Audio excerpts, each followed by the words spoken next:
Today I will, as briefly as possible, because I think I have 10 minutes or something. 10 minutes. Okay. Talk about GTF, which is a FME task manager that's been developed by Veremes. So, in short, Veremes, who we are the main French reseller. I'm looking in the crowd because we have our friends also who are another French reseller that are in the area, but they are not here. So yes, they are.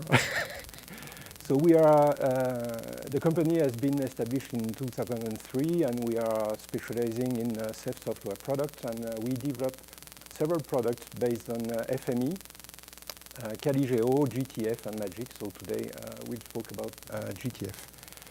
So GTF, what is it exactly? It's a web application, and it allows for cataloging, sharing, publishing, centralizing, supervising your FME workspaces and how they can run on a server.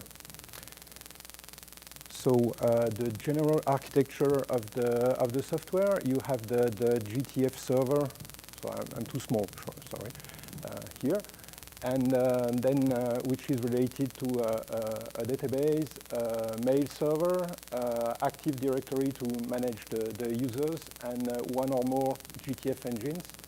And this is connected via the internet to either FME Workbench or the GTF client application or a third-party client application. Okay, so in terms of cataloging, what does it do exactly? It's a way for you to publish and inventory your workspaces in one central place. And something important that we noticed, I think it arrived recently in FME, is the ability to manage metadata with the workspaces by themselves, meaning the description, and it can be a rich description. So name of the project, but also the FME version. A description, so it can include images, or I think it's HTML, and also any prerequisite that would be mandatory to run the workspace. So we'll have a short demo if time allows for it, but more or less it's here you have the view for one workspace that's been published of all the metadata. You have the FME version and any image or anything that's relevant to describe what this workbench does. Sharing. The system manages users, so those users can be created, or we can import them from Active Directory. We manage groups, permissions, which is something, I mean, the usual features of any user management in the system. So this allows for allowing specific workspaces to be run by specific persons. So in terms of interface, yeah, it's obviously too small, so we'll see on the demo. We have many users that some have been imported, some have been created directly in the application. So centralized. Yeah, this allows for people who usually don't access FME to access the workspaces and run the workspaces. You can distribute the work on various machines, and it's also a way of consistently use several versions of FME, which turn to be quite an issue in some organizations, because some people can have one old version, they have not updated yet to the very new version, and some are early adopters. So it's we can run several engines, and each engine can have its specific version of FME. So there we have the interface. Here we have the management of the engines. So here it's a platform where we have 5 engines, and each one has its dedicated FME engine there. One point which is quite important for us is monitoring or supervising the activity. What's the activity on the system? Are there any jobs that failed? This happens even if FME is a very good tool. and who or which workspaces consume resources on the platform, who are the people who prevent you from running your workspace as the computing power is not necessarily very high within the system. So we have a specific view to supervise and access to all the jobs that have been running, and this is the administrator view. So we can have many jobs that were run and access to the log files and to the results and to the status of the job. So we'll see this on the demo. We also have very nice charts to indicate who consumed the resources in terms of workspaces or users or many different features there. So how we can publish a workspace through web access in the application, and we also can publish. We also can have a cartographic interface for the published parameters of the workspace. We'll see that any published parameter in the workspace is analyzed and is translated into a web form that allows for filling any required parameter, and we can customize this web form and add a more friendly and cartographic interface there. So these are all the workspaces that have been published on the platform at that moment. So before the summary, I suggest we have a short presentation. So it's a live presentation of the system. So first thing, I log in with my name, which is fortunately registered by the web browser, because even me, I make mistakes sometimes. And I access to all the jobs that have been run under my login there. So there are many jobs and the same job, because we have the notion of subscription. So this is something that runs on a regular basis, and in this case it's run every 15 minutes. And it's something that I will try to explain.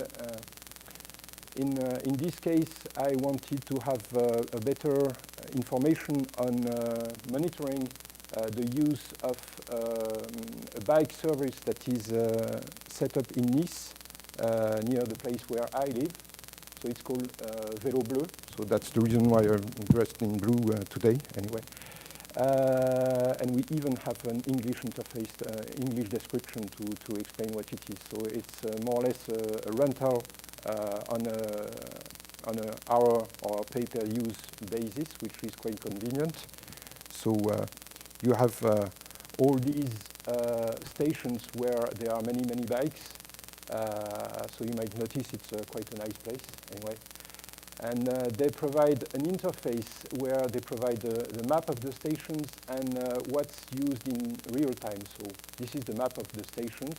I don't remember how many there are exactly. A bit more than 150, I think, in the whole area. And you can access the status of every station, how many bikes are available, etc., etc.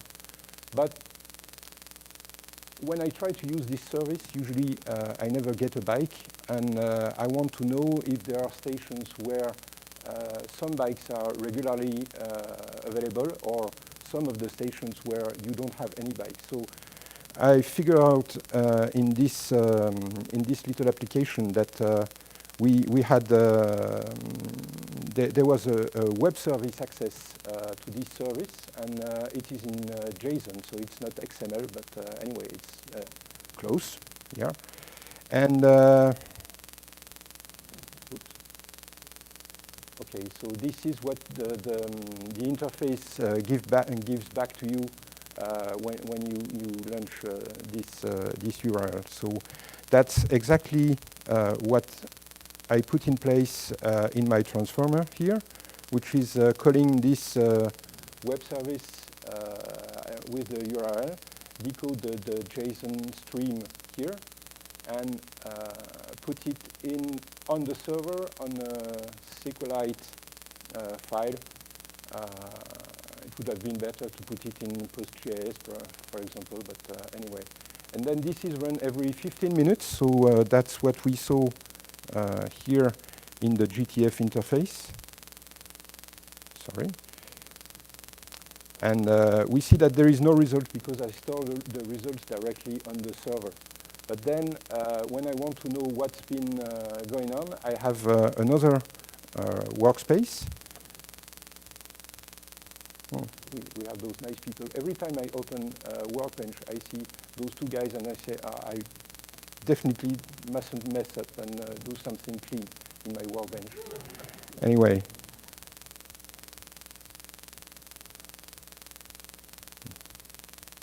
Okay, so this one is a bit more complicated.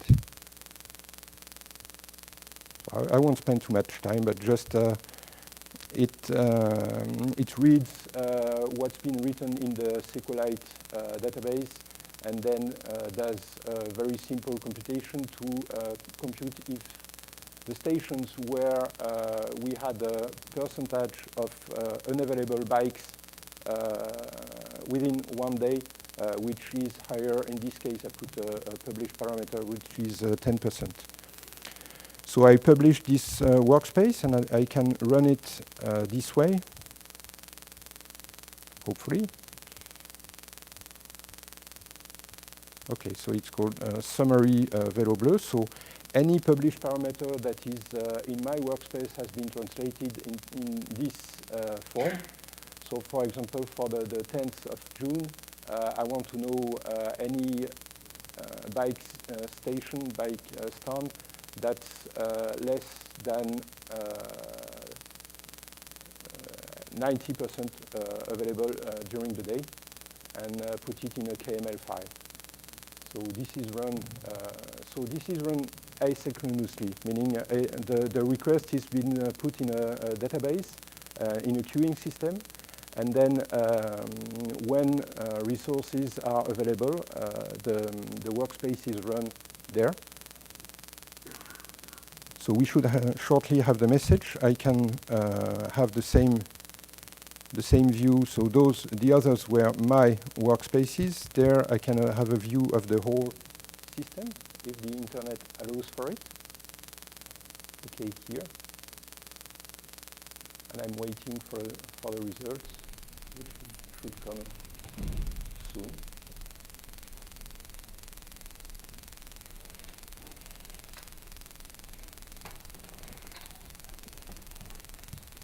Or never.